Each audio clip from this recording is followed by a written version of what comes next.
Students, हम लोग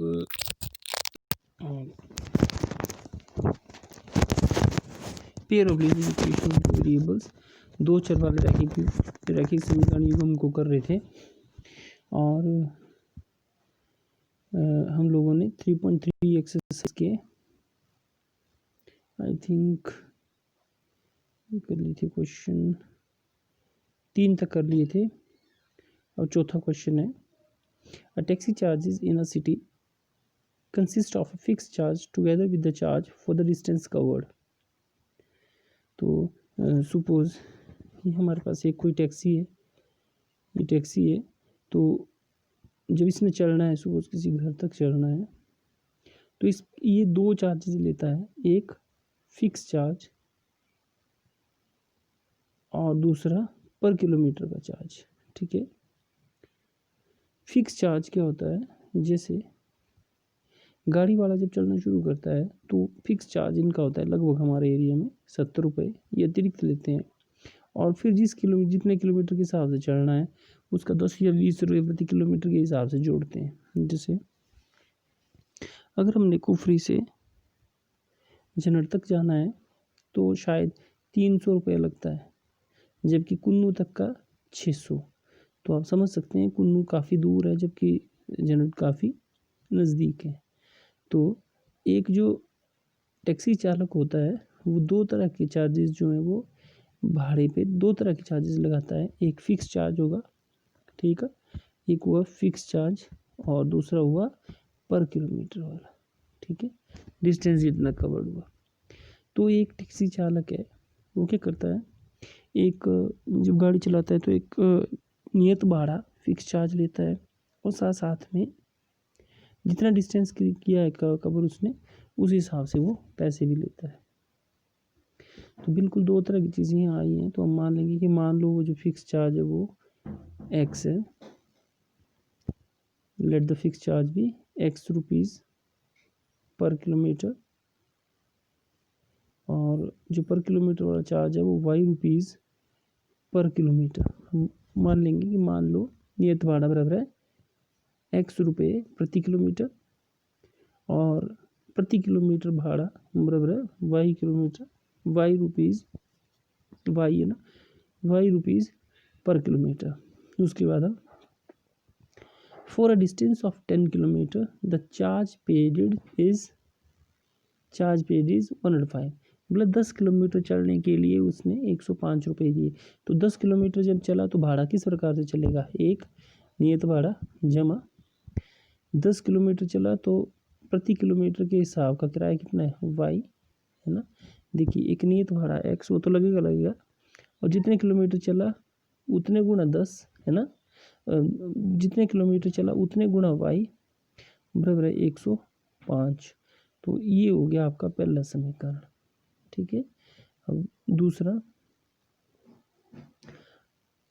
दूसरा क्या है, and for a journey of 15 kilometre the charge paid is 155। और बोला 15 किलोमीटर की यात्रा के लिए कितने रुपए दिए, 155 रुपीज़। तो फिर से वही नियत भाड़ा जमा 15 किलोमीटर है तो 15 वाई बराबर है 155। ठीक है, तो जो आपके पास अब जो दो समीकरण आए हैं वो कुछ इस तरह से बन गए। पहला समीकरण हुआ आपके पास x प्लस x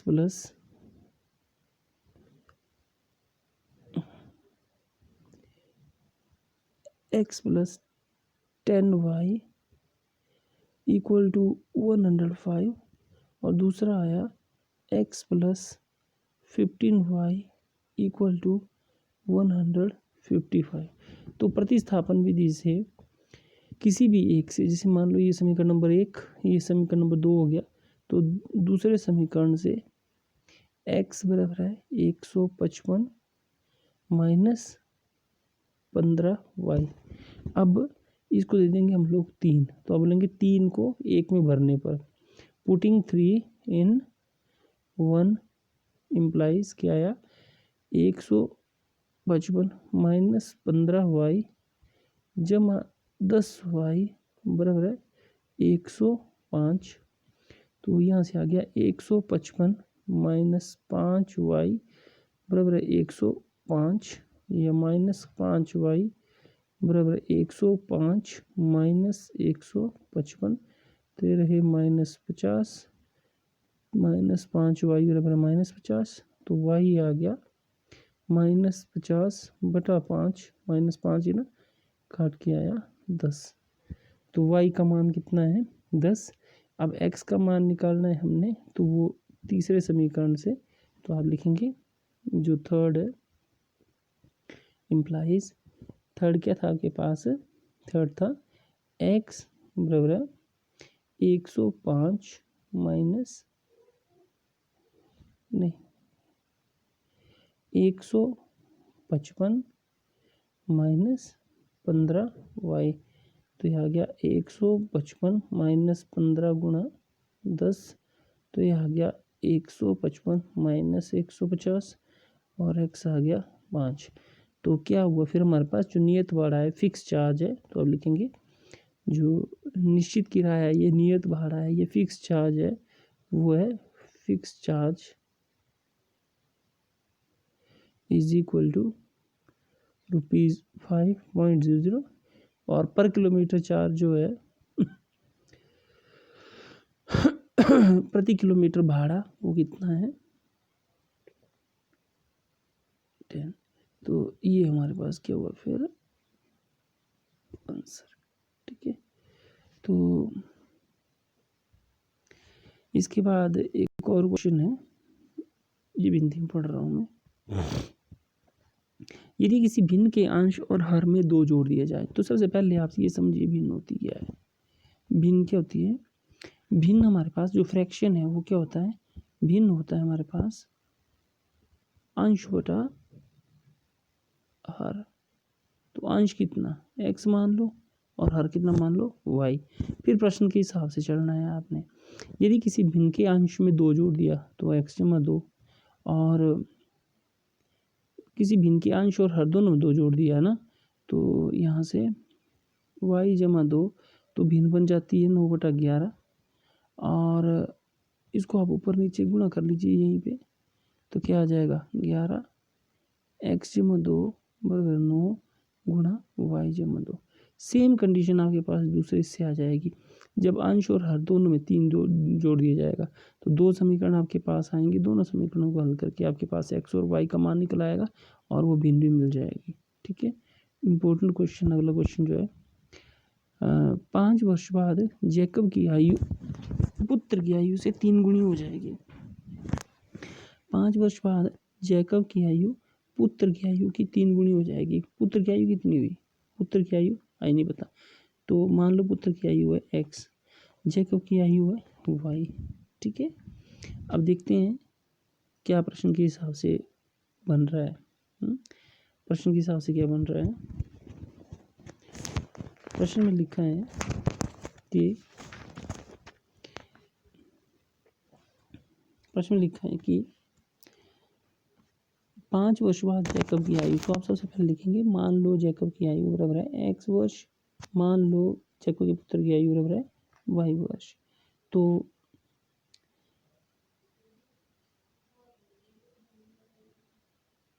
पहला क्या लिखा है, 5 वर्ष बाद जैकब की आयु, तो 5 वर्ष बाद आफ्टर 5 ईयर्स, आफ्टर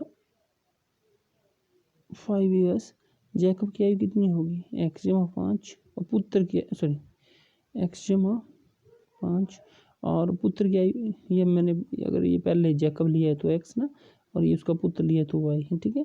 पुत्र की आयु कितनी हो जाएगी y जमा 5। तो प्रश्न के हिसाब से क्या है, प्रश्न के हिसाब से बोला है क्या कि 5 वर्ष बाद जैकब की आयु, एज ऑफ जैकब कितनी है, पुत्र की आयु की 3 गुनी, तो 3 गुणा पुत्र की आयु, ठीक है। आप बोलेंगे according to question after 5 years Jacob's age is equal to 3 multiplied by his son's age. तो जैकब की आयु कितनी है, x जमा 5 और 3 गुणा y जमा 5। थोड़ा सा इसको कर लेते हैं। तो x जमा 5 बराबर 5y 3y जमा 15। तो आ गया x माइनस 3y बराबर 15 माइनस 5 और आ गया x माइनस 3y बराबर 10। यह है आपके पास पहला समीकरण। अब दूसरे समीकरण की ओर बढ़ते हैं।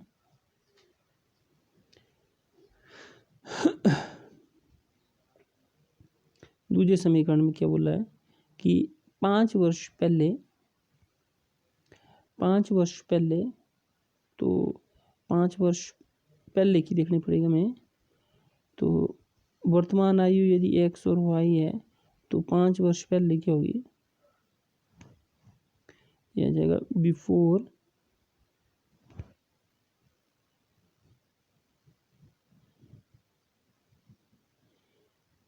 5 ईयर्स। तो जैकब की एज कितनी आ जाएगी, x minus 5, his son's age y minus 5। अब अकॉर्डिंग टू क्वेश्चन क्या है, अकॉर्डिंग टू क्वेश्चन प्रश्नानुसार क्या है, जैकब की आयु, एज ऑफ जैकब की आयु बराबर है 7 गुणा हिज सन्स एज, पुत्र की आयु। तो यहाँ ये भरेंगे आप क्या, x minus 5 is equal to 7 into 5 minus 5। तो x माइनस 5 बराबर 7y माइनस 35 या x माइनस 7y बराबर माइनस 35 जमा के 5, x माइनस 7y बराबर है माइनस के 30। तो यह है आपके पास दूसरी समीकरण। अब यहाँ से आप चाहे माइनस 7y को पहले तक ले जाइए, जमा के 7y हो जाएंगे। पिछली वाली समीकरण में भरिए प्रतिस्थापन विधि से आप इस प्रश्न को हल कर सकते हैं। ठीक है।